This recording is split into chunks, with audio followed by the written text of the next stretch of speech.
Os modernos fenômenos do espiritismo têm atraído a atenção sobre fatos análogos de todos os tempos.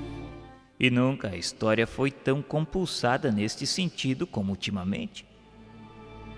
Pela semelhança dos efeitos, inferiu-se a unidade da causa. E como sempre acontece relativamente a fatos extraordinários que o senso comum desconhece, o vulgo viu nos fenômenos espíritas uma causa sobrenatural, e a superstição completou o erro ajuntando-lhes absurdas crendices. Provém daí uma multidão de lendas que, pela maior parte, são uma amálgama de poucas verdades e muitas mentiras. As doutrinas sobre o demônio, prevalecendo por tanto tempo, haviam de tal maneira exagerado seu poder, que fizeram, por assim dizer, esquecer Deus.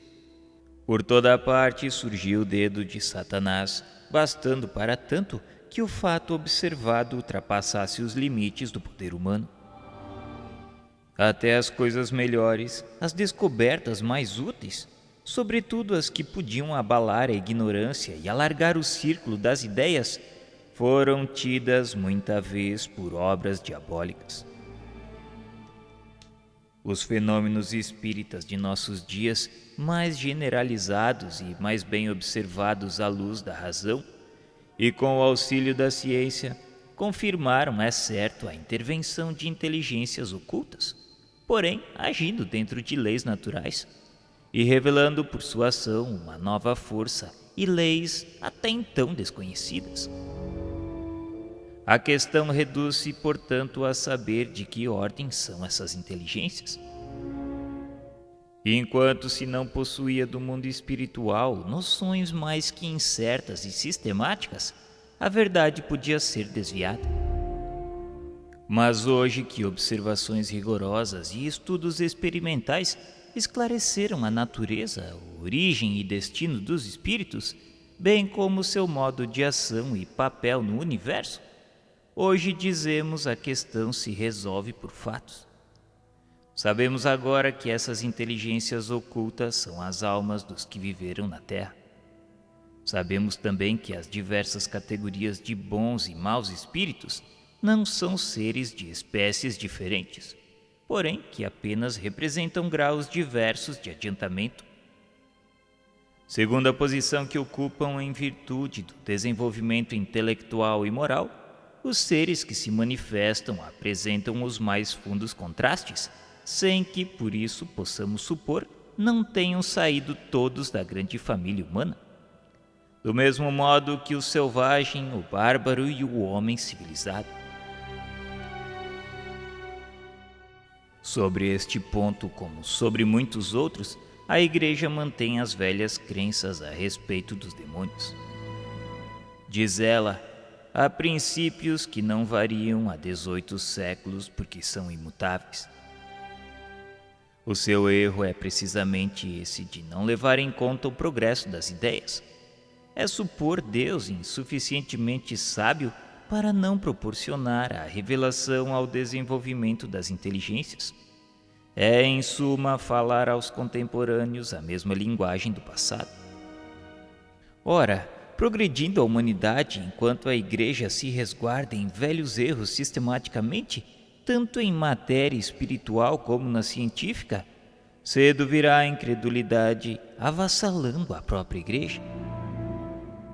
Eis como esta explica a intervenção exclusiva dos demônios nas manifestações espíritas. E estas citações são extraídas da mesma pastoral indicada no capítulo precedente e da qual são corolárias. É a mesma fonte e, por conseguinte, a mesma autoridade. Segue a citação. Nas suas intervenções exteriores, os demônios procuram dissimular a sua presença a fim de afastar suspeitas. Sempre astutos e pérfidos seduzem o homem com ciladas antes de algemá-lo na opressão e no servilismo. Aqui lhe aguçam a curiosidade com fenômenos e partidas pueris, além despertam-lhe a admiração e subjugam-no pelo encanto do maravilhoso. Se o sobrenatural aparece e os desmascara, então acalmam-se, extinguem quaisquer apreensões, solicitam confiança e provocam familiaridade. Ora se apresentam como divindades e bons gênios, ora assimilam nomes e mesmo os traços de memorados mortos. Com o auxílio de tais fraudes dignas da antiga serpente, falam e são ouvidos, dogmatizam e são acreditados. Misturam com suas mentiras algumas verdades e inculcam o erro debaixo de todas as formas. Eis o que significam as pretensas revelações de além-túmulo. E é para tal resultado que a madeira e a pedra, as florestas e as fontes, o santuário dos ídolos e os pés das mesas e as mãos das crianças se tornam oráculos. É por isso que a pitonisa profetiza em delírio que o ignorante se torna cientista num sono misterioso. Enganar e perverter, tal é, em toda parte e de todos os tempos, o supremo objetivo dessas manifestações. Os resultados surpreendentes dessas práticas ou atos ordinariamente fantásticos e ridículos, não podendo provir da sua virtude intrínseca, nem da ordem estabelecida por Deus, só podem ser atribuídos ao concurso das potências ocultas. Tais são notadamente os fenômenos extraordinários obtidos em nossos dias pelos processos aparentemente inofensivos do magnetismo, como os das mesas falantes. Por meio das operações da moderna magia, vemos reproduzirem-se no presente as evocações, as consultas, as curas e sortilégios que ilustraram os templos dos ídolos e os antros das sibilas. Como outrora, interroga-se a madeira e esta responde, manda-se a ela e ela obedece. Isto em todas as línguas e sobre todos os assuntos.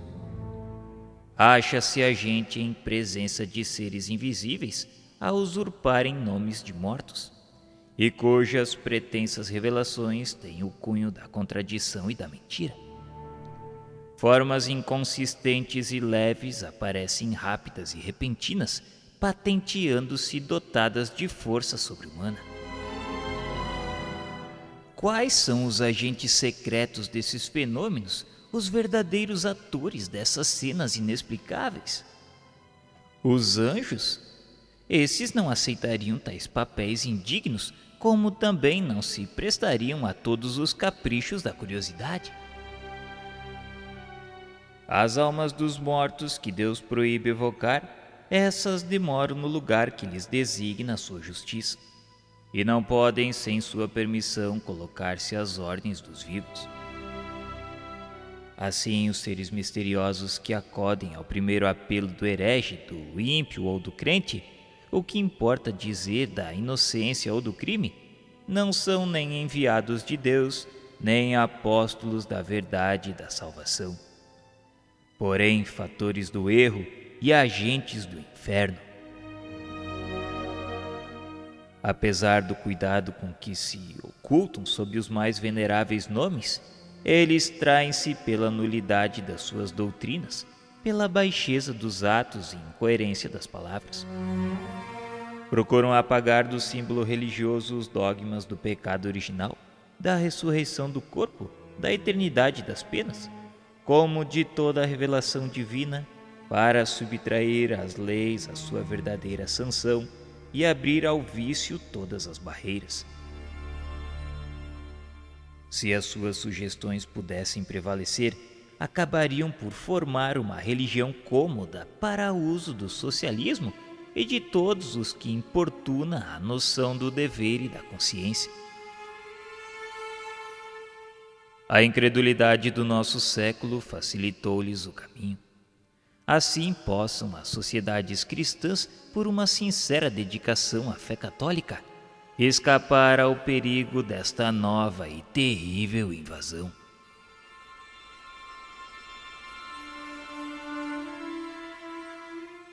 Toda essa teoria que acabamos de relatar deriva do princípio de que os anjos e os demônios são seres distintos das almas humanas, sendo estas antes o produto de uma criação especial. Aliás, inferiores aos demônios em inteligência, em conhecimento e em toda espécie de faculdade. E é assim que opina pela exclusiva intervenção dos maus anjos nas antigas como nas modernas manifestações dos espíritos. A possibilidade da comunicação dos mortos é uma questão de fato. É o resultado de observações e experiências que não vem ao caso discutir aqui. Admitamos, porém, como hipótese a doutrina acima citada e vejamos se ela não se destrói por si mesma com os seus próprios argumentos. Das 3 categorias de anjos, segundo a Igreja, a primeira ocupa-se exclusivamente do céu, a segunda do governo do universo e a terceira da terra. É nesta última que se encontram os anjos de guarda encarregados da proteção de cada indivíduo. Somente uma parte dos anjos desta última categoria é que compartilhou da revolta e foi transformada em demônios. Ora, desde que Deus lhes permita com tanta liberdade, já por sugestões ocultas, já por ostensivas manifestações, induzir os homens em erro, e porque, se Deus é soberanamente justo e bom, devia ao menos, para atenuar os males de tão odiosa concessão, permitir também a manifestação dos bons anjos. Ao menos assim os homens teriam a liberdade e o recurso da escolha. Dar, porém, aos anjos maus o monopólio da tentação, com poderes amplos de simular o bem para melhor seduzir, e vedando ao mesmo tempo toda e qualquer intervenção dos bons, é atribuir a Deus um intuito inconcebível de agravar a fraqueza, a inexperiência e a boa-fé dos homens. É mais ainda, é supor da parte de Deus um abuso de confiança pela fé que nos merece. A razão recusa admitir tanta parcialidade em proveito do mal. Vejamos os fatos. Aos demônios concedem-se faculdades transcendentes. Nada perderam da natureza angélica. Possuem o saber, a perspicácia, a previdência e a penetração dos anjos, tendo ainda mais astúcia, ardil e artifício, tudo em grau mais elevado. O objetivo que os move é desviar os homens do bem, afastá-los de Deus e arrastá-los ao inferno, do qual são provedores e recrutadores. Assim compreende-se que se dirijam de preferência aos que estão no bom caminho e nele persistem. Compreende-se o emprego das seduções e simulacros do bem para atraí-los e perdê-los. Mas o que não se compreende é que se dirijam aos que já lhes pertencem de corpo e alma, procurando reconduzi-los a Deus e ao bem.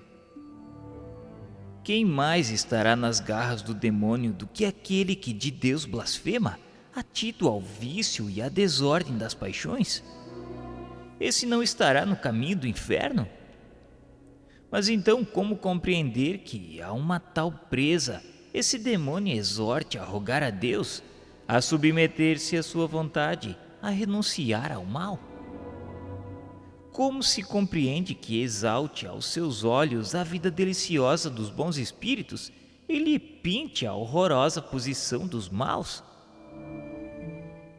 Jamais se viu negociante realçar aos seus fregueses a mercadoria do vizinho em detrimento da sua, aconselhando-os a ir à casa dele. Nunca se viu um arrebanhador de soldados depreciar a vida militar, decantando o repouso da vida doméstica. Poderá ele dizer aos recrutas que terão a vida de trabalhos e privações com 10 probabilidades contra uma de morrerem, pelo menos, ou de ficarem sem braços e nem pernas?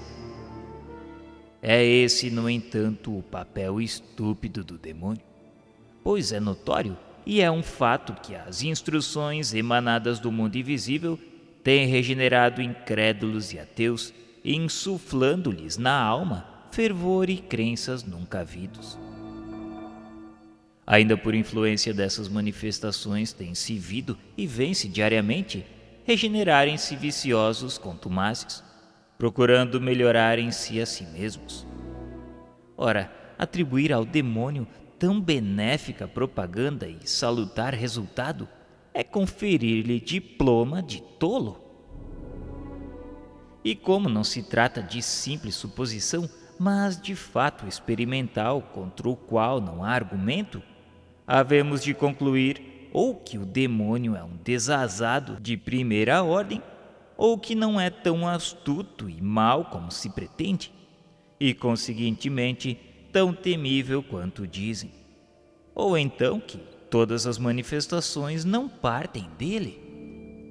Eles inculcam o erro sob todas as formas, e é para obter esse resultado que a madeira, a pedra, as florestas, as fontes, os santuários dos ídolos, os pés das mesas e as mãos dos meninos se tornam oráculos.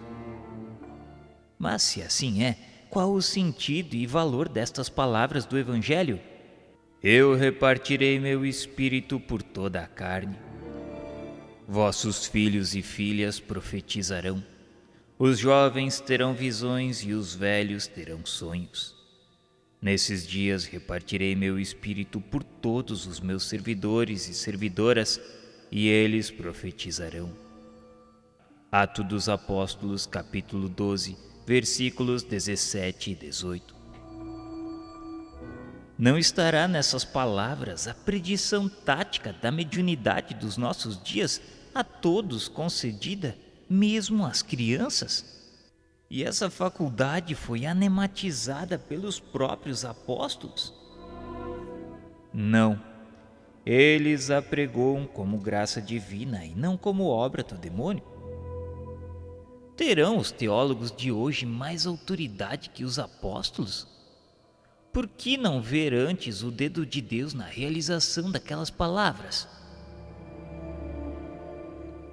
Por meio das operações da moderna magia, vemos reproduzirem-se no presente as evocações, as consultas, as curas e os sortilégios que ilustraram os templos dos ídolos e os antros das sibilas. Nós perguntamos: que há de comum entre as operações da magia e as evocações espíritas? Houve tempo em que tais operações faziam fé e acreditava-se na sua eficácia, mas hoje são simplesmente ridículas. Ninguém as toma a sério e o espiritismo condena-as. Na época em que florescera a magia, era imperfeita a noção sobre a natureza dos espíritos, geralmente havidos por seres dotados de poder sobre-humano. A troco da própria alma, ninguém os evocava, que não fosse para obter favores da sorte e da fortuna, achar tesouros, revelar o futuro ou obter filtros. A magia, com seus sinais, fórmulas e práticas cabalísticas, era increpada de fornecer segredos para operar prodígios, constranger espíritos a ficarem às ordens dos homens e satisfazerem-lhes os desejos. Hoje sabemos que os espíritos são as almas dos mortos e não os evocamos senão para receber conselhos dos bons, moralizar os maus e continuar relações com seres que nos são caros. Vejamos então o que diz o Espiritismo a este respeito. Não podereis obrigar nunca a presença de um espírito vosso igual ou superior em moralidade por vos faltar autoridade sobre ele, mas do vosso inferior, e sendo para seu benefício, consegui-lo-eis, visto como outros espíritos vos secundam. A mais essencial de todas as disposições para evocar é o recolhimento, quando desejarmos tratar com espíritos sérios. Com a fé e o desejo do bem, mais amplos nos tornamos para evocar espíritos superiores. Elevando nossa alma por alguns instantes de concentração no momento de evocá-los, identificamo-nos com os bons espíritos, predispondo a sua vinda. Nenhum objeto, medalha ou talismã tem a propriedade de atrair ou repelir espíritos, pois a matéria ação alguma exerce sobre eles. Nunca um bom espírito aconselha tais absurdos. A virtude dos talismãs só pode existir na imaginação de pessoas simplórias. Não há fórmulas sacramentais para evocar espíritos. Quem quer que pretendesse estabelecer uma fórmula poderia ser taxado de usar de charlatanismo, visto que para os espíritos puros a fórmula nada vale. A evocação deve, porém, ser feita sempre em nome de Deus. Os espíritos que prefixam entrevistas em lugares lúgubres e às horas indevidas são os que se divertem à custa de quem os ouve. É sempre inútil e muitas vezes perigoso ceder a tais sugestões. Inútil porque nada se ganha além de uma mistificação, e perigoso não pelo mal que possam fazer os espíritos, mas pela influência que tais fatos podem exercer sobre cérebros fracos. Não há dias nem horas mais especialmente propício às evocações.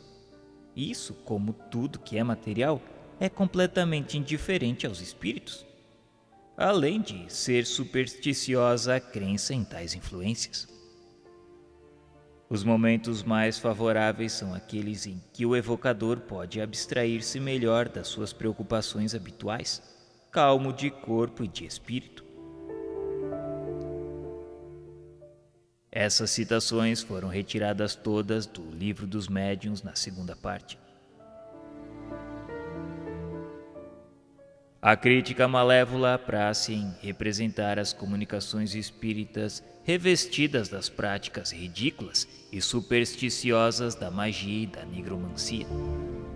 Entretanto, se os que falam do espiritismo sem conhecê-lo procurassem estudá-lo, poupariam trabalhos de imaginação e alegações que só servem para demonstrar a sua ignorância e má vontade.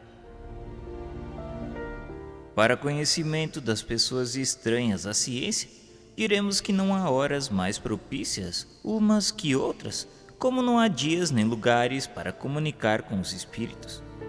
Diremos mais que não há fórmulas nem palavras sacramentais ou cabalísticas para evocá-los, que não há necessidade alguma de preparo ou iniciação, que é nulo o emprego de quaisquer sinais ou objetos materiais para atraí-los ou repeli-los, bastando para tanto o pensamento, e finalmente que os médiuns recebem deles as comunicações sem sair do estado normal, tão simples e naturalmente como se tais comunicações fossem ditadas por uma pessoa vivente.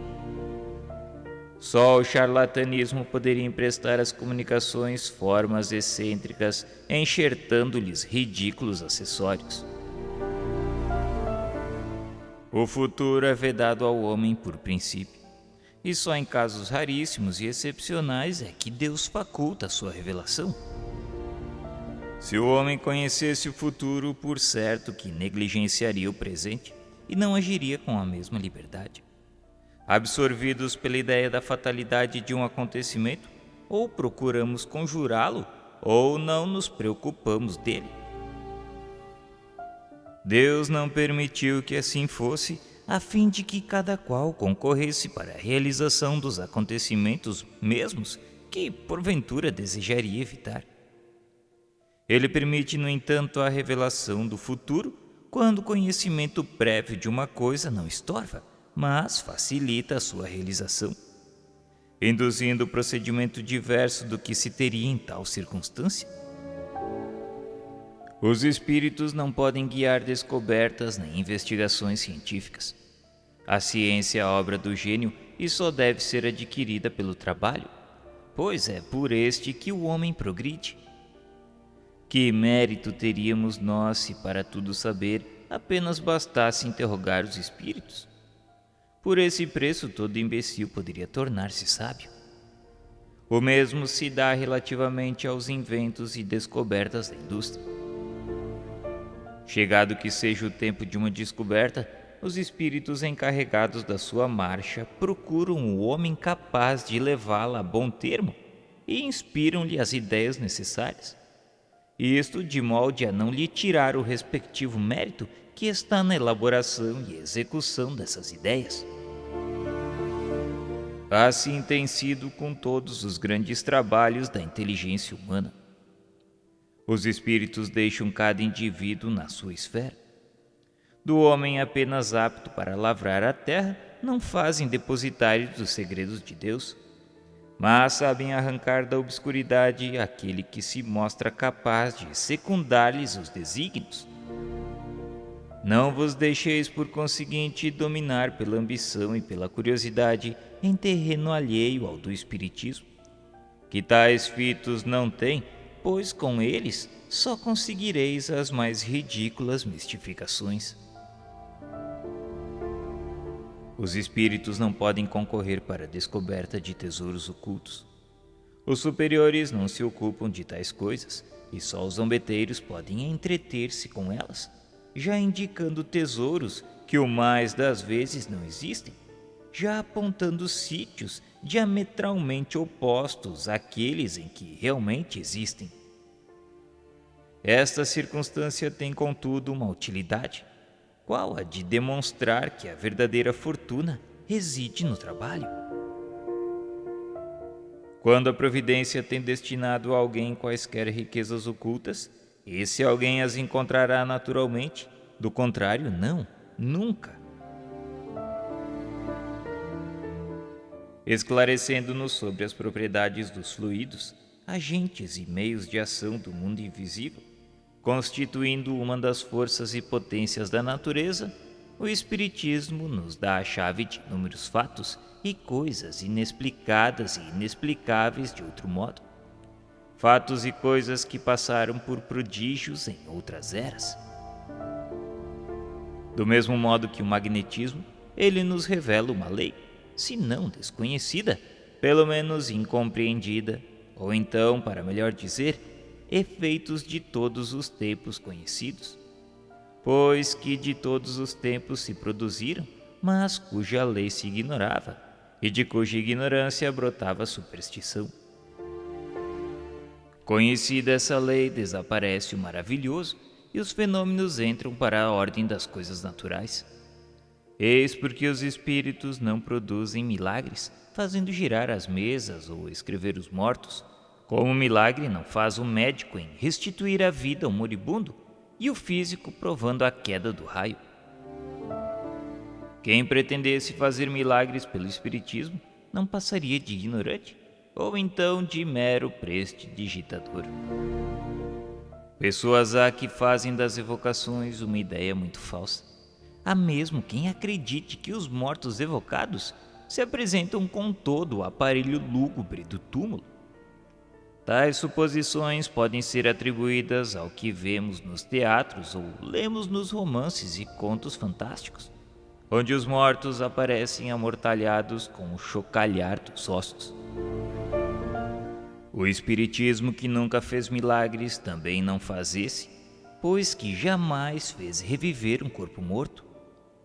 O espírito fluídico inteligente, esse não baixa a campa com o grosseiro invólucro que lá fica definitivamente. Separa-se dele do momento da morte e nada mais tem de comum entre si. Ampliamos estas citações para mostrar que os princípios do espiritismo não têm relação alguma com os da magia. Assim, nem espíritos às ordens dos homens, nem meios de os constranger, nem sinais ou fórmulas cabalísticas, nem descobertas de tesouros, nem processos para enriquecer, e tampouco milagres ou prodígios, adivinhações e aparições fantásticas. Nada, enfim, do que constitui o fim e os elementos essenciais da magia. O espiritismo não só reprova tais coisas, como demonstra a impossibilidade e ineficácia delas. Não há, afirmamo-lo ainda uma vez, analogia alguma entre os processos e fins da magia e os do espiritismo. Só a ignorância e a má-fé poderão confundi-los. Dessa forma, tal erro não pode prevalecer, uma vez que os princípios espíritas não se furtam ao exame, e aí estão formulados inequívoca e claramente para todos. Quanto às curas reconhecidas como reais na pastoral precitada, o exemplo está mal selecionado como meio de evitar relações com os espíritos. Efetivamente, essas curas são outros tantos benefícios que levam à gratidão e que todos podem experimentar. Pouca gente estará disposta a renunciar a elas mormente depois de haver esgotado outros recursos antes de recorrer ao diabo. Depois, se o diabo cura, força é confessar que faz uma boa e meritória ação.